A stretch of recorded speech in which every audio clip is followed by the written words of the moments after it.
which came Oh, 2 did he months give a after... beat, Piers? Did he give a beat? Did he ever give a beat when he constantly talks about violence? Trump loves democracy. Donald Trump. No, Donald Trump's still the same monster he was yesterday. You're going to have to learn how to control yourself. I know it's very difficult for you, but you just had a very long time to speak and we were quiet. I promise you can do that.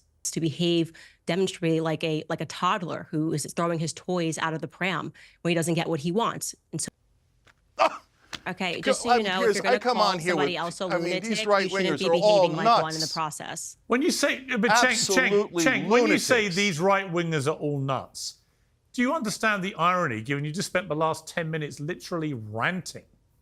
I have a little bit more respect sort of gay lover of Paul Pelosi. Eric Prince as a lunatic. He served our country. You should have a little more respect and decency. Yeah, no, he's a mercenary and a disgusting guy, by the way. Well, that narrative is dubious, and the timing was appalling. The media can be accused of many ill deeds, but failing to have a consistent narrative about Donald Trump is not one of them. This montage has now been viewed more than 30 million times in the aftermath of the latest attempted shooting. Excuse the poor quality, but the point is obvious.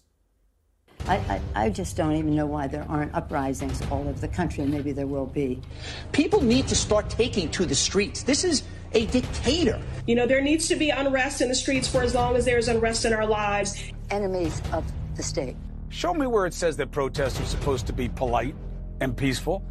Do something about your dad's immigration practices, you feckless. When they go low, we kick. How do you resist the temptation to run up and wring her neck? The biggest terror threat in this country is white men, most of them radicalized right up to the right. Well, the full version goes on and on and on. Of course, it's not difficult to find examples of Donald Trump saying outrageous things too.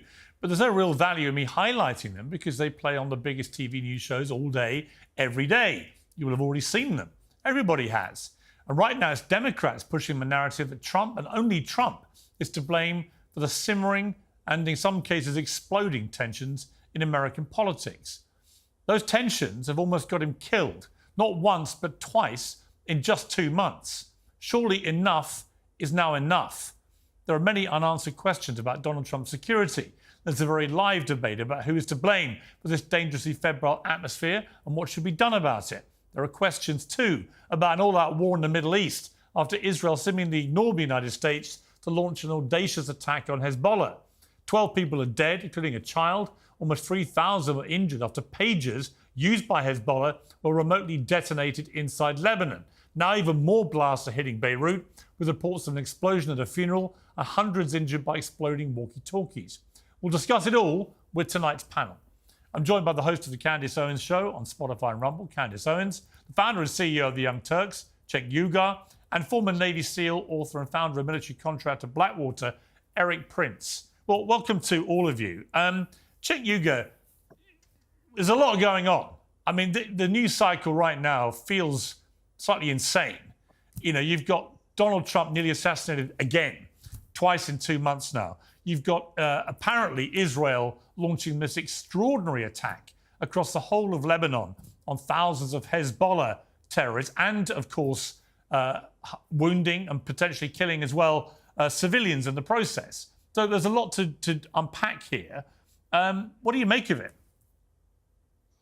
Okay, first of all, on Donald Trump, what do you want me to do? The guy did a coup attempt. He had fake electors, not even his own electors. You have your own slate of electors. He didn't use them because they said this is unconstitutional and illegal. You lost the election. And he said, all right, you can get in fake electors. Let's do a coup attempt here. Let's have them bum rush the Capitol. And then that'll create enough confusion that we can bring it back to the states and the Republicans will cheat for us. They even wrote it in a book. Then he said we should terminate the Constitution because he lost the election. So what do you want me to do, Piers? The guy hates democracy. He's a dictator wannabe. So, okay, should you shoot at him? Of course not. Any action that is physical like that or violent is a surrender in the intellectual field of debate and ideas. So it's a terrible idea. It's immoral, etc. But I'm not going to let up on Donald Trump for 1 second rhetorically, because he is a monster. And he tried to terminate our Constitution. He tried to steal an election. I've never seen anyone so despicable in American politics. And by the way, there's another reason why I'm angry at him, because I'm a populist. And he took populism and he perverted it to just turning into his own personal con. He's such a slimy con man. I loathe him. Everyone should vote against him. He's one of the worst people I have ever seen in politics, and I'm not going to let him terminate the Constitution or destroy this democracy. You see, what I find extraordinary, Cenk, is you haven't even given it a beat since he nearly had his brains blown out on Sunday on a golf course, which came 2 months after... Did he give a beat, Piers? Did he give a beat? Did he ever give a beat when he constantly talks about violence? Hey, if someone takes out somebody from with a stretcher, I'll pay the legal bills. Attack people. Oh, my political opponents, I'm going to jail them. I'm going to attack them. Well, to be clear, well, hang on. To be clear, you're trying to equate him making a joke about maybe slapping or punching someone in a crowd who's abusing him with someone. Can I make a joke with about someone taking an AK Trump across the face? Well, hang on, was somebody Can I make that joke? Was somebody Can actually, I make that joke, Piers? Well, hang on, somebody actually shooting him on a rally stage and then very nearly shooting him on a golf course with an AK-47. Do you not see the difference? So, Piers, those are terrible actions. So what am I'm asking you a literal question. What do you want me to just go? Could you give it a beat? Okay, now Donald Trump's a good... Hold on, let me finish the question. On a human level... Donald Trump's a good guy. Donald Trump loves democracy. Donald Trump... No, Donald Trump's still the same monster he was yesterday. So I hate that people are shooting at him. It's so dumb. It's so dumb. It's immoral. It's wrong. Why would you be surprised? I can't condemn it any stronger. Why would you be surprised? I'm not going to tell you that Donald Trump is a decent man but Cenk, when why he's would a you grotesque human being. Why would you be surprised that people are taking drastic action? Unhinged people with unhinged brains who are listening to constant rhetoric from people. You didn't answer the question. Well, what do you want me to do? You want me to politically surrender, right? I'm asking you a question. Do you not consider for a moment that within 48 hours you're still saying monster, demagogue, dictator, blah, yes, blah, blah, blah, blah. Because that's who he is. Yes, but this is what is affecting... So you want me to lie? Yeah, because... Piers, tell me this. Because, do you want me to lie? Let me finish.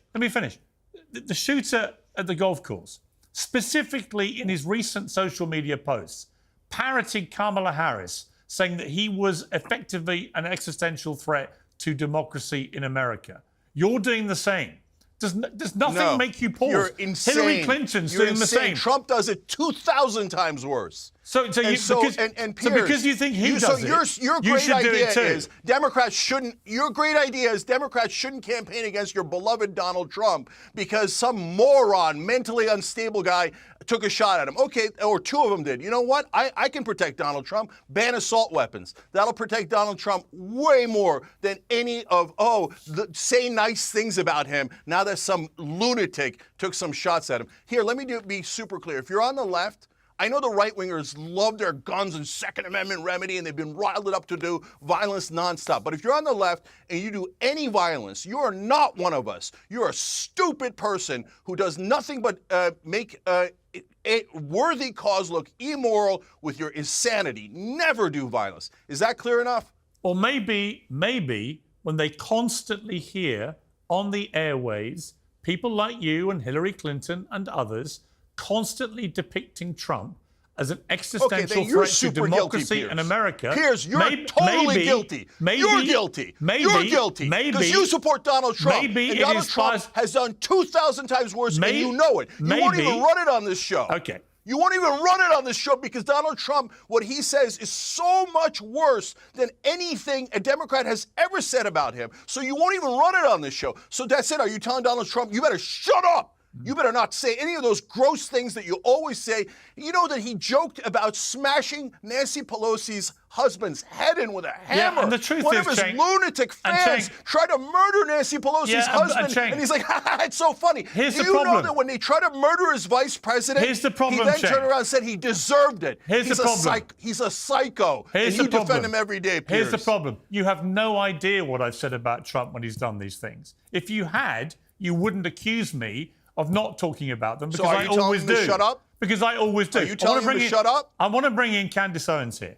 Candace, look, we're 48 hours after the latest assassination attempt, and I'm listening to another liberal who I respect, I've had Cenk on a lot on this show, absolutely losing his mind about how despicable Donald Trump is and what a threat he is and a danger and so on and so on. Exactly the kind of rhetoric that Trump has said he believes is fueling these people to try and kill him. What do you make of where we are with this?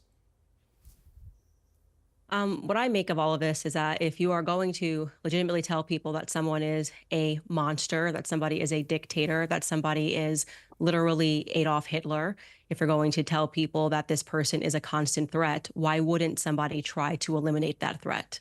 That would actually be a sensible thing for somebody to do if they believe the rhetoric that is coming out of people's mouths. Now, Then if all this of the had right happened wing and is it was guilty, flipped, including you, Candace. Cenk, you You're just all spoke for a guilty. very long You've time. done Candace finish, 10,000 please. times worse than Let you know. Candace Control speak. yourself. Cenk. Cenk, you're going to have to learn how to control yourself. I know it's very difficult for you, but you just had a very long time to speak and we were quiet. I promise you can do that. You need to sit on your hands, then you should do that. As I was saying, if this situation had been reversed and I had just watched somebody try to shoot Kamala Harris, I would be definitively saying how wrong it was. I would be saying to people that despite the fact that I do not want her to be president, of course, she is not so much of a threat that she needs to be shot. They don't stop this rhetoric because they do not want these assassination attempts to stop on Donald Trump. And I want to be very clear. The circumstance that we find ourselves in the West is one of remarkable privilege. And when you're in times of remarkable privilege, it creates actually an issue of having a lot of weak men, right? Weak men are the ones that are going out here Like proclaiming that Donald Trump is a threat, proclaiming that Donald Trump is somebody that is a dictator because they've never had real conflict in their lives. And you're about to see that example right now, the difference in the demeanor between someone like Cenk and Eric Prince, who I greatly respect, and who is somebody who has seen real conflict and understands what real threat is, right? He understands real threat. Cenk is somebody that grew up, obviously, with a silver spoon in his mouth. He's never had to fight for anything in his life and has never had to put his life before somebody else's. So it's very easy for him to behave like this, to behave demonstrably like a toddler who is throwing his toys out of the pram when he doesn't get what he wants. And so he heightens his rhetoric and says, why am I not getting what I want? This man's a dictator. This man's a threat. And he's not being realistic. And it's embarrassing to our country, whether it was a person on the right or the left. You guys haven't addressed it at all. Cenk, I promise you are capable He of wants to controlling terminate the yourself Constitution, for so you 3 like that? minutes as somebody else speaks. Let me bring in Eric. Eric, you are a former Navy SEAL. And a patient. And a very patient former Navy SEAL, yes. You know, when I look at what's happened here, there are lots of strands to what's going on. And we'll come to the security aspect around Trump, which I find pretty scary, actually, that twice people have, with extraordinary ease, got into positions to assassinate him in the space of 8 weeks, which I just find quite remarkable and shocking and shameful, and a disgrace that the Secret Service has allowed that to happen. But before we get to that, this whole... They saved his life. Well, they didn't save his life. They put him in a position where his life nearly got taken. That's the truth. I mean, because they didn't even check the guy the perimeter. didn't even get off a shot. They didn't and even you're still check. spreading conspiracy They didn't theories. even check the perimeter of the golf course before he was exposed for 4 hours on that course 8 weeks after he was shot. It is unbelievable that anyone from the Secret Service would claim anything but a dismal failure of their preparation to protect the president, in my opinion. But we'll come to that.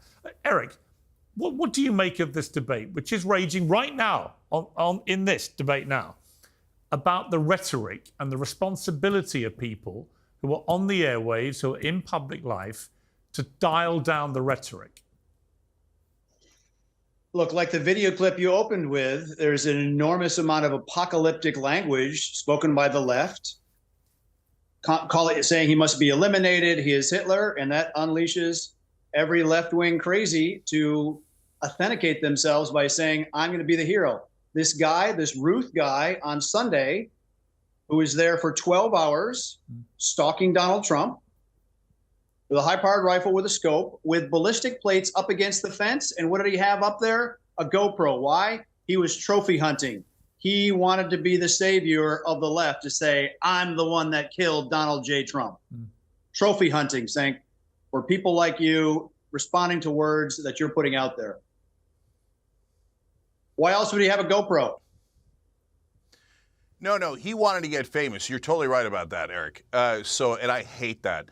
But the way that this whole thing has been framed, as if the right wing doesn't do rhetoric that is 10,000 times more dangerous and violent over and over again. Trump's fans sent pipe bombs to every one of his enemies. Trump fans hit Nancy Pelosi's husband in the head with a hammer, and Trump never even denounced it. How sick is that? That he never even denounced it. He laughs about it. So if we were using the Trump standard, we'd laugh about him getting shot at. But I'm not as disgusting as Donald Trump is.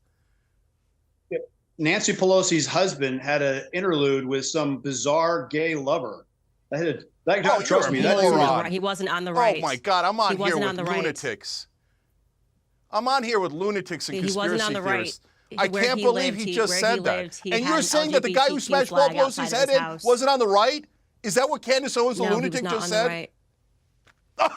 Okay, just so you know, if you're going to call somebody else a lunatic, you shouldn't be behaving like one in the process. When you say, but Cenk, when you say these right-wingers are all nuts, do you understand the irony, given you just spent the last 10 minutes literally ranting? Yeah, I do, Piers. So I am loud and aggressive because that's what the Democrats and the left wing need to stand up to lunatic bullies like this. Candace Owens just said that the attacker of Paul Pelosi was not a right-winger when he is a Donald Trump fan and a deep right-winger. And Eric Prince, the lunatic, had said that he was a gay lover of Paul Pelosi, a conspiracy theory so unhinged that how am I supposed to respond to it? You can't have a rational discussion with people who don't believe in facts and logic. Piers, are you agreeing with these two lunatics that he was not a right-winger you should have a little and that bit he was more some sort of respect gay than lover to of Paul refer to Pelosi? Eric Prince as a lunatic. He served our country. You should have a little more respect and decency. Yeah, no, he's a human mercenary being, and a disgusting guy, by the way. How many people did you get killed? Innocent people in Iraq, Eric. How many people did you have mowed down in Iraq, Eric? You know, going back to your topic, Pierce, perhaps it's time to bring back 19th century behavior, which maybe we had a more civil society then. If people are going to throw all kinds of bombastic language, they do so because they do it without consequence. In the 19th century in the UK, people would call them out for a duel. It doesn't have to be to the death. It could be swords. It could be pugil sticks. Maybe that would make for a more polite society. I don't know. I'm ready to go there. You see that, Piers? You see that? Who's the first to threaten violence? Of course, Eric from the right wing. Yeah, but, whereas I denounce violence. I denounce it strongly and loudly, and you heard it with your own ears. But Cenk, what I don't think you appreciate is how ranting, incendiary rhetoric of the kind you've unleashed so far in this debate yourself can, with an impressionable, unhinged person who believes everything you're saying about Trump, as Candace said, why wouldn't that person think to themselves, yeah, we've got to get rid of him, we've got to stop him? Okay. So my question for you is, if you can't even dial it down within 48 hours of a second assassination attempt on Trump's life, when can you? So, Piers, now let's have an intelligent conversation. Hold on. About where are the lines? Where are the lines? So, wait, he asked me a question. Where are the lines? So, when Trump says these incendiary things that encourage violence, including laughing at smashing the head in of a political opponent's husband, that's what? Is that fine? Or he's bad too? Well, is it fine? How long does he have to pause saying violent things? Listen, I've criticised Trump for lots of his incendiary language over the years. But as far as I... So how long should he stop? Hang on. So far as I know, he's never called one of his opponents Adolf Hitler. And yet the left constantly... Yeah, he did. He just called... I don't know about Hitler, but first of all... But Piers, you make it look like... Cenk, here's my point. If the left constantly say, as they do, he's the new Hitler, who, by the way, murdered 12 million people with his Nazis, including 6 million Jews in the Holocaust, if you keep saying that often enough, as the left do in America, eventually an unhinged mind is going to think, I've got to stop the new Hitler. That's my point. So first of all, I've never called him Hitler. But I love Sandra Day O'Connor's quote about, it was about Bush and Cheney at the time, about fascism. She said, we've got to be careful of these beginnings so that we don't get those endings. So what I'm worried about is a guy who says that he loves dictators and writes love letters to them, and that he loves it when everybody has to stand up and applaud and no one can disagree with the leader of the country. He loves it. He thought we should terminate the Constitution. When they said to him, hey, they're trying to murder, your fans are trying to murder your own vice president. He told Mark Meadows, his chief of staff, he deserves it. I have to tell people the reality about Donald Trump. So, Piers, what do you want me to do? Take a 48-hour break, a 72-hour break? Or maybe do you want me to take a month and a half of a break of criticizing Donald Trump so he can win the election? It was interesting watching CNN yesterday, my old network, for example, where CNN finally conceded on air that actually when Kamala Harris repeated this trope about Trump, that he called for they said there would be a bloodbath if he lost the election, Everyone knows that's untrue. That's not what he said. He talked about a bloodbath in the automobile industry. CNN finally admitted that on air, but Kamala Harris repeated that in a way that implied he said there would be a literal bloodbath. So when it comes to rhetoric, yes, Donald Trump has a lot of incendiary things that come out of his mouth, and I wish he didn't. But so does the left, Cenk. And your utter refusal to accept that anyone on the left can be even remotely responsible for creating an atmosphere where two people now tried to kill Trump, I think is very disingenuous. No, Piers, let me be clear. So number one, on the bloodbath comment, on the day of and ever since, we played the whole clip on the Young Turks and told everybody he did not mean violence. He talked about an economic bloodbath. So why did Kamala Harris pretend honest that he about did? it. We've never called him Hitler. But Piers, I can't sit here and not tell you that he didn't try to end our democracy, because he did. So I'm asking you now for like the fourth time. I'm going to get the other two to respond to this, but I just want to bring in just very quickly the Republican Congressman Corey Mills. Corey Mills, thank you very much indeed for joining me.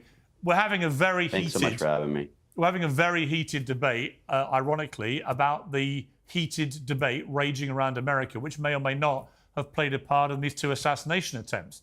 There's an irony there. Well, there's not an irony. I've been listening to the complete instability, and I'll remind Cenk and others that we should go back to Henry II, who actually sat with his knights and said, "Is there no one who can rid me of this meddlesome priest?" His knights took that rhetoric to mean that they should go and murder the Archbishop of Canterbury, thereby actually resulting in an assassination of an individual. So I think that Eric is correct and Candace is correct that Cenk should just probably sit on his hands for a moment and just listen to what hate and vitriol he is spewing and why things have continued to ratchet up. I think that we all need to look at political violence and a condemnation, and also take a response to say that this isn't something that we want to continue, by taking down the pressure and the heat which is boiling within America, and start looking at things with understanding that civil discourse is acceptable, that political discourse is acceptable, but ratcheting up to violence and this type of rhetorical, type of threats is just not to be accepted here in America. Yeah, I completely agree. And on this separate issue of Trump security, I was staggered to see the acting director of the Secret Service, who's replaced the one who resigned after the rally shooting, basically doing a kind of victory lap on television, where he claimed everything they had done was fantastic. It all worked perfectly because one of his agents spotted the barrel of a rifle poking out of a bush and fired in that direction. Didn't hit the shooter, but scared him away. But I'm sorry, why was no one from the Secret Service thinking it would be a good idea to even check the perimeter of the golf course, given that people know where Trump plays? Well, They knew he was in Florida. They knew he was likely to be playing golf at that course. And the guy went and positioned himself for 12 hours right where the media go to get a clean photographic shot of Trump. I mean, it just almost, it's beyond parody, this. Well, Pierce, if I could just go ahead and say that this is the second time that a perimeter and security bubble failure has existed. You look at the 150-yard shot by Thomas Crooks. You now look at this attempted plot to assassinate the president within 500 yards. This is why I've argued for a long time that there's three critical failures within the U.S. Secret Service, and it has nothing to do with funding.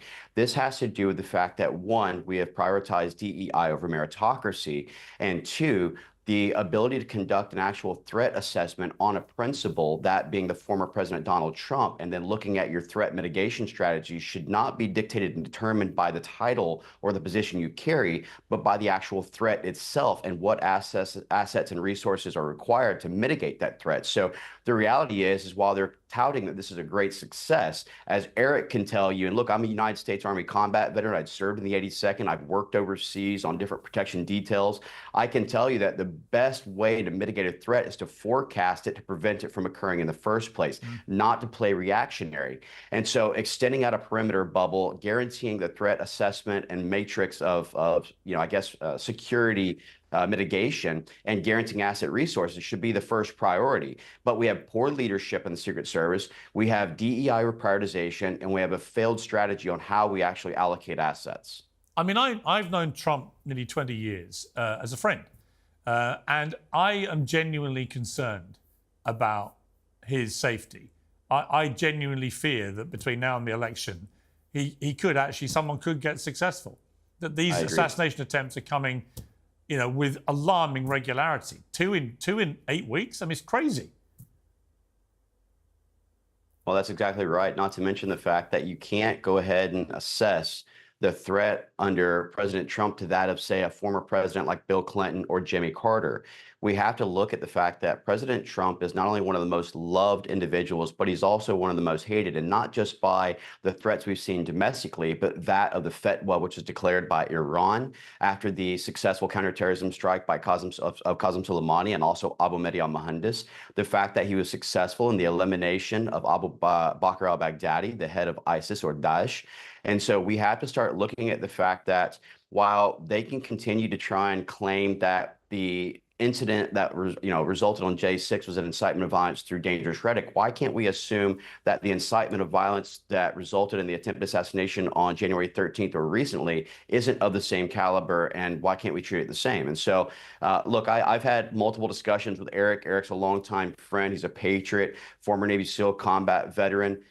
The things that Cenk was saying about him couldn't be further from the truth, because I think Eric's one of the best. But I'll tell you, I think at this point, until we can get new leadership in the Secret Service, we actually need to be thinking about private security on the internal bubble of the president, utilizing former soft guys and pushing out the Secret Service assets in the bubble to do clearance and prevent this type of incident from happening in the future. Yeah, I mean, something's got to happen. Congressman, thank you very much indeed for joining me. I appreciate it. Thank you, Piers. Let me bring back the panel. Candace, I do genuinely feel very apprehensive about what is happening and what may happen. And I dread to think what would happen in America if somebody did actually assassinate Donald Trump, as they are repeatedly trying to do. Yes, I mean, I was completely underwhelmed by the immediate reactions, even from Kamala Harris, just that simple tweet, and violence has no place, which felt like it was copy and pasted from a PR firm. There was no shock. There was no, this is absolutely wrong. There was no expressment of true frustration and disappointment, or even the recognition that that could be her, right? Like if you're trying to be a person that wants to be the president of the United States, this could potentially be you one day. So you should be outraged. I didn't sense that outrage from her. And rather, what you have correctly attest to is they just kept going on with the rhetoric the very next day, which to me is signaling to their followers that this is okay. We're getting closer and we're getting closer, and we are fine with this. We're not going to turn down the rhetoric because you guys are responding correctly. One of the things that's really frustrating, I think, for a lot of people is to watch the way the media is constantly allowed to detach themselves from the consequences of what they say, which is to say that somebody shoots up and tries to shoot a president, and the media is like, well, I was just calling him Hitler, but I never said to anyone that they should go shoot someone. And like I said earlier, what do you expect an individual to do when you are saying Adolf Hitler is taking the stage? When you are saying that we are going to completely lose democracy, which is so far from reality. It's embarrassing for Cenk to say that, because we don't have to imagine Trump as president. He already was for 4 years. People were living very well. The economy was doing very well. And so this rhetoric may have made sense in 2016. It doesn't make sense now in 2024. And so it's frustrating to see that.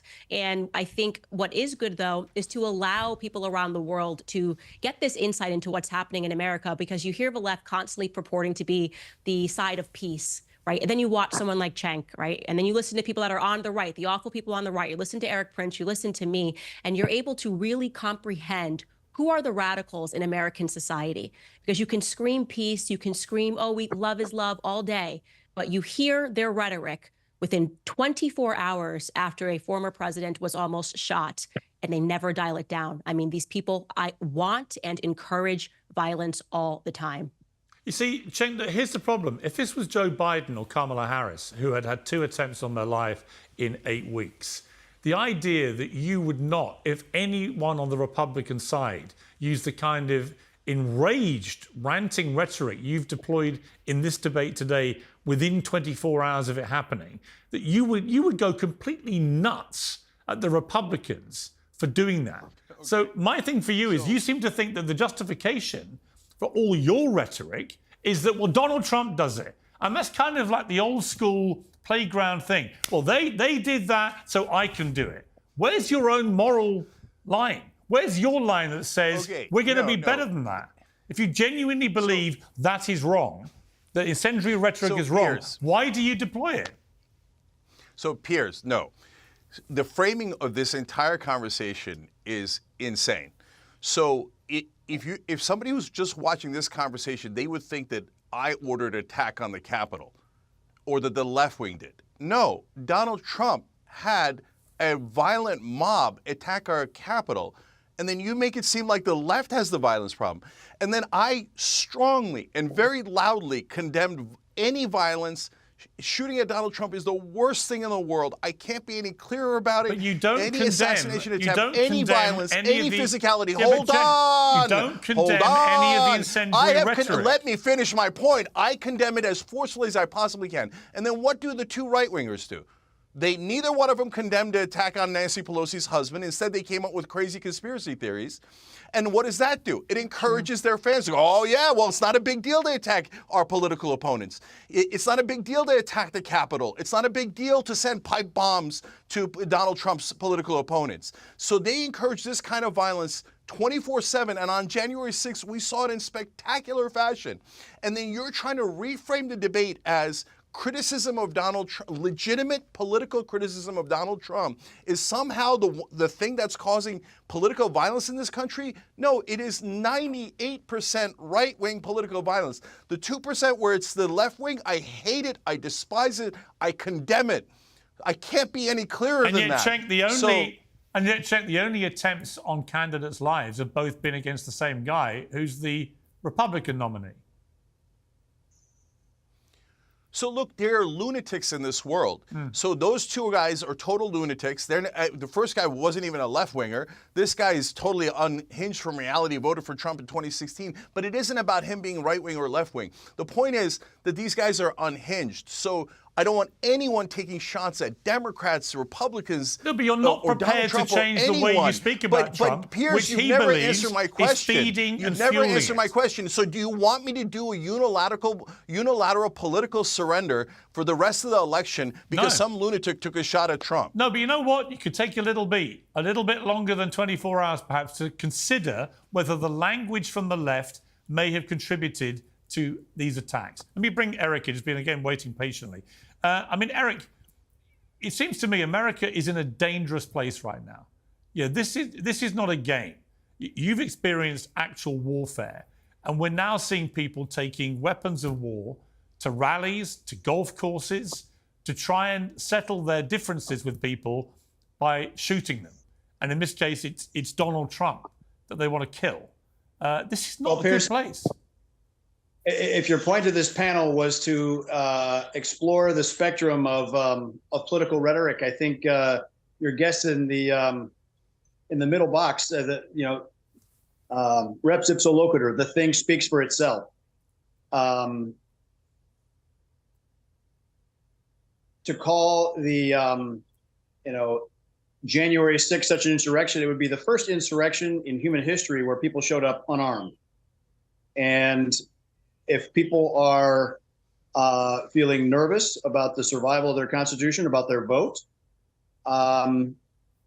people show up to a lot of rallies, and they should certainly be able to show up and not expect to see attacks. There was just another guy. There was an explosive found at a rally in New York today. Well, I'll stop you there on that, actually, Eric, because that's now been discounted. They've actually said there were no explosives found. So since we've started this, that's been now discounted. Good, but twice in 8 weeks, with what, 6 weeks left to go in the election, I really hope it's the last we've seen of political violence, because it certainly has no place for the republic to survive.